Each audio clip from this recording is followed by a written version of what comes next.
تو اللہ کے لیے کوئی بات ہماری غیر اہم نہیں ہے، اور اللہ ہی انکنڈیشنل پازیٹیو ریگارڈ دیتے ہیں۔ انکنڈیشنل پازیٹیو ریگارڈ کیا ہوتا ہے کہ آپ ماہر نفسیات کے پاس جائیں، وہ آپ سے پیسے لیتا ہے اچھے خاصے، اور سنی جاتا ہے، آگے سے ٹوکتا نہیں ہے، اسے کہتے ہیں انکنڈیشنل پازیٹیو ریگارڈ، لیکن اس کے وہ پیسے لیتا ہے۔ آپ جب سارا اسے سنا دیتے ہیں، آپ کہتے ہیں تو بڑا اچھا بندہ ہے، اس نے تو میری ساری سنی ہے، مجھے ٹوکا نہیں ہے۔ تو بھائی اللہ تو پیسے بھی نہیں لیتے، آپ اللہ کے سامنے کیوں نہیں باتیں کرتے؟ ایگزیکٹ وہی بات کہ اللہ میری زندگی میں یہ چل رہا ہے، میں تھک گیا ہوں، مجھے ہدایت دیں، میں نہیں جانا چاہتا اس طرف میرے رب، میں مشکلات میں ہوں، میرے اوپر بہت امتحان آ چکے ہیں، میں بس تھک چکا ہوں۔ آپ کیوں نہیں اس طرح بتاتے اللہ کو؟ بس یہی ایک فرق ہے کامیاب لوگوں میں اور ناکام لوگوں میں، یہ ایک ہیبٹ ہے۔ تو اس کا فائدہ کیا ہے جی؟ اللہ سے غم شیئر کرنے کا، اللہ سے بات شیئر کرنے کا فائدہ کیا ہے؟ سورہ طلاق میں اللہ نے وعدہ کیا ہے، اللہ نے کہا کہ جو کوئی بھی میرا تقوی اختیار کرتا ہے، تقوی سے مراد ہے کہ مجھے پہچانتا ہے اور میرے پاس آتا ہے اور میرا کہنا مانتا ہے، اللہ اس کے لیے ایک ایسا راستہ نکال دیں گے ہر مشکل سے نکلنے کے لیے کہ وہ سوچ بھی نہیں سکتا۔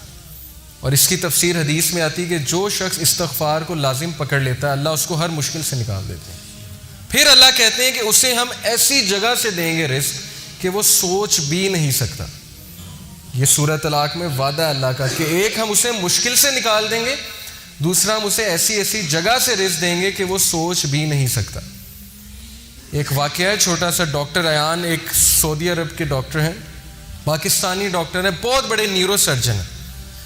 وہ اپنا واقعہ سناتے ہیں، یوٹیوب پہ یہ ویڈیو بھی موجود ہے، دا پاور آف اللہ کے نام سے یوٹیوب پہ۔ وہ اپنا واقعہ سناتے ہیں، کہتے ہیں کہ میں ایک بار آپریشن کرنے جا رہا تھا یورپ میں، کسی دوسری کنٹری میں، سعودیہ سے۔ تو راستے میں اتنی ٹربولنس ہوئی، اتنا طوفان آیا، تھنڈر سٹارم آیا کہ جہاز جو ہے وہ پارک کرنا پڑا ایئرپورٹ میں، کسی بیچ میں کہیں رکا جہاز، کسی ایئرپورٹ پہ، جہاز کو کھڑا کیا ایئرپورٹ پہ۔ اب میں نے کہا جی کہ میں نے تو وہاں پہنچنا ہے آپریشن کرنے، آپ جو ہے جہاز کو چلائیں۔ انہوں نے کہا کہ جی ہم آپ کو پہنچانے کے لیے دوسروں کو تو خطرے میں نہیں ڈال سکتے نا، آپ ایسا کریں کہ آپ گاڑی پکڑیں، آپ نے جہاں جانا ہے نا وہ قریب ہی ہے، اتنا دور نہیں ہے، آپ گاڑی پکڑیں، ٹیکسی پکڑیں، اس پہ آپ چلے جائیں۔ انہوں نے کہا چلیں ٹھیک ہے۔ انہوں نے ڈرائیور کو پکڑا، ٹیکسی کو پکڑا، چلنا شروع ہو گیا۔ راستے میں طوفان مزید تیز ہو گیا اور وہ گاڑی ان کی ایک گھر کے سامنے جا کے رکی، مجبوراً انہیں روکنی پڑی طوفان میں وہ گاڑی۔ اب اس گھر کے سامنے جا کے رکی، انہوں نے نوک کیا تو ایک بڑھیا باہر نکلی، بہت بڑھاپے میں تھی، جھریاں پڑی ہوئی تھی اس کے چہرے پہ۔ انہوں نے کہا جی ہمیں اندر آنے دیں، بہت بارش ہے، بہت طوفان ہے، ہمیں ڈر ہے ہمارا ایکسیڈنٹ نہ ہو جائے، تو ہم ذرا ٹھہریں گے، کھانا شانا کھائیں گے، نماز پڑھیں گے، پھر نکل جائیں گے۔ اس نے کہا بالکل بسم اللہ آپ آئیے۔ اب وہ اندر گئے ہیں تو دیکھتے کیا ہے کہ ایک بچہ زمین پہ لیٹا ہوا ہے گدے پہ، اور وہ بڑھیا بار بار جو ہے نا اس کے سر پہ پٹیاں کر رہی ہے اور بڑا پریشان لگ رہی ہے۔ تو انہوں نے کہا کہ اس کو کیا مسئلہ ہے؟ اس نے کہا کہ اس کو نا کوئی دماغ کی بیماری ہے، وہ اس کے ماں باپ نہیں ہے، یتیم ہے بچہ، میں اس کی دادی ہوں، تو یہی میرے لیے واحد سہارا ہے، تو میں اس کا علاج کروانے کے لیے بڑی جگہ گئی ہوں، لیکن وہ کہتے ہیں کہ نہیں اس کو نا آپ ایک ڈاکٹر کے پاس لے کے جائیں جو ٹاپ نیورو سرجن ہے، اس کے پاس لے کے جائیں، وہ اس کو جو ہے اچھا دیکھے گا۔ تو کہتے ہیں کہ آپ کیوں نہیں گئیں؟ انہوں نے کہا میں نے بڑی بار کوشش کی ہے، ان سے اپوائنٹمنٹ ہی نہیں ملتی، نہ میرے پاس اتنے پیسے ہیں، میں کہاں سے لے کے جاؤں؟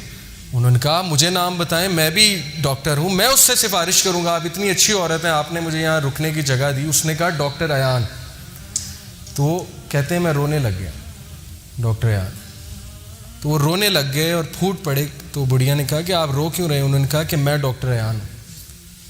انہوں نے کہا کہ آپ دیکھیں کہ آپ نے اللہ سے دعائیں کی ہوں گی کہ اللہ بچے کا کچھ کریں، تو اللہ مجھے یہاں لے آئے ہیں، اور جس طرح لے کے آئے ہیں آپ سوچ بھی نہیں سکتے۔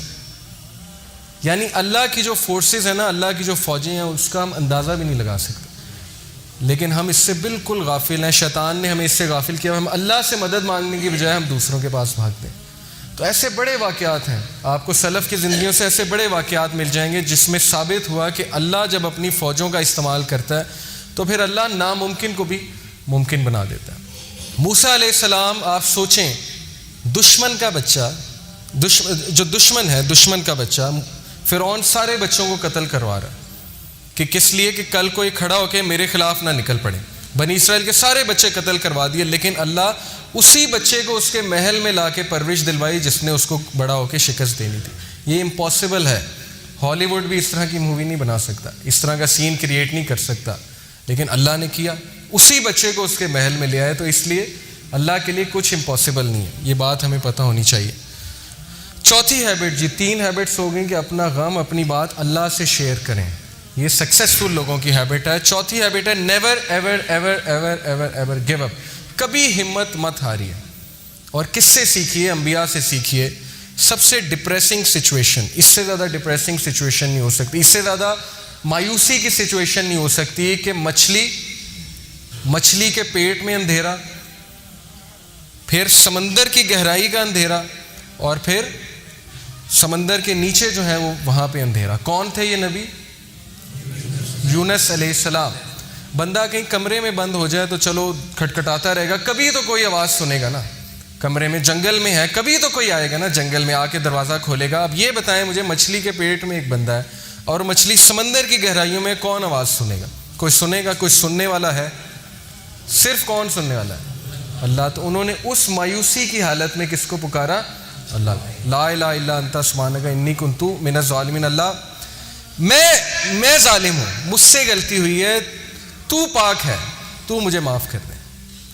اب علماء کہتے ہیں کہ جو بندہ اندھیروں کی گہرائیوں میں ہو، جسے کچھ سمجھ نہیں آ رہی ہو میں کیا کروں، زندگی کہاں جا رہی، اسے اس کا ورد کرنا چاہیے بہت زیادہ. لا الہ الا انت سبحانک انی کنت من الظالمین. لیکن انہوں نے گیو اپ نہیں کیا، مایوس نہیں ہوئے ابلیس کی طرح.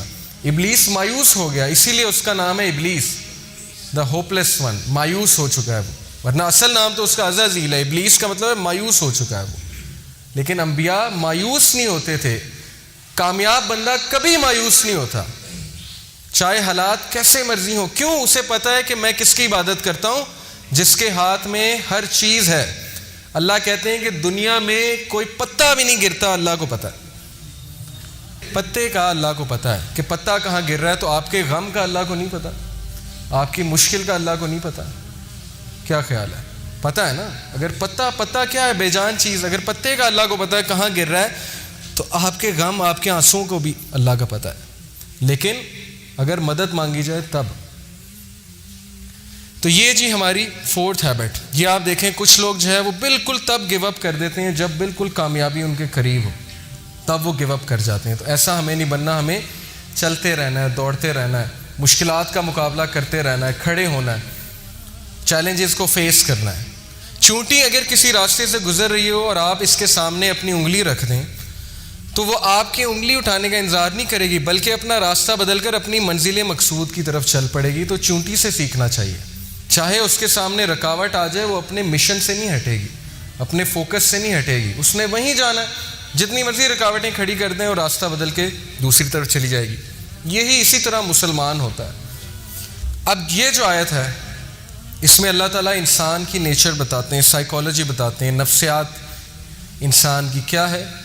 اللہ کہتے ہیں لا یسام الانسان من دعاء الخیر وان مسہ الشر فیئوس قنوط. اللہ کہتے ہیں کہ انسان جو ہے جب اس کو اچھائی پہنچے تو بڑا خوش ہوتا ہے، لیکن جیسے ہی اسے کوئی شر چھو لے، کوئی مشکل آ جائے تو اسی وقت مایوس ہو جاتا ہے، گیو اپ کر دیتا ہے کہ میری زندگی برباد ہو گئی، میرے ہی ساتھ یہ کیوں ہوا، میں نے تو کچھ کیا بھی نہیں. بھائی انبیاء نے کیا کیا تھا؟ نبی صلی اللہ علیہ وسلم نے کیا کیا تھا؟ ان کا کیا قصور تھا کہ ان کے بیٹے بھی جو ہے وہ جو ہے ان سے چھین لیے گئے، وفات ہو گئی. بیوی جو ہے اس کی وفات ہو گئی جب شیب ابی طالب میں تھے. اتنی مشکلات میں انہوں نے زندگی گزاری. تو بات یہ نہیں ہوتی قصور، بات یہ ہوتا ہے کہ اللہ تعالیٰ جس سے جتنی محبت کرتے ہیں اس کا اتنا امتحان لیتے ہیں. کیوں؟ ایک تو اس کے گناہ معاف کرنے کے لیے، دوسرا اسے کمانڈو بنانے کے لیے. کمانڈو کی ٹریننگ سخت ہے، سولجر کی ٹریننگ آسان ہے. جس سے جتنا بڑا کام لینا ہے اس کو اتنی مشکل میں ڈالنا ہے، اسے کھلے میدان میں چھوڑ دینا کہ چلو مقابلہ کرو، سیکھو. تم نے سکھانا ہے، لوگوں کو سکھانا ہے آگے جا کے. جب تک تمہیں خود نہیں پتا ہوگا غم کیا ہوتا ہے، تم لوگوں کو کیا سکھاؤ گے غم کیا ہوتا ہے. اس لیے یہ چیز مایوس ہونے والی نہیں ہے، یہ خوشخبریاں ہیں. صحابہ پہ مشکل نہیں آتی تھی، پریشان ہو جاتے تھے کہیں اللہ تو نہیں ناراض. بیمار نہیں ہوتے تھے، پریشان ہو جاتے تھے کہیں اللہ تو نہیں ناراض. لیکن ہم بالکل الٹ. تھوڑی سی مشکل آئی، اسی وقت ہمت ہار کے بیٹھ گئے، اللہ سے شکایت، اللہ سے شکوے شروع، اور اللہ سے ناراضگیاں شروع. نمازیں بھی کم کرنا شروع کر دیں. جبکہ سورہ انبیاء میں اللہ انبیاء کی ایک کوالٹی بتاتے ہیں، یہ بھی سکسیسفل لوگوں کی کامیابی ہے، کہ جب ان پہ مشکل آتی ہے وہ مزید پکے ہو جاتے ہیں.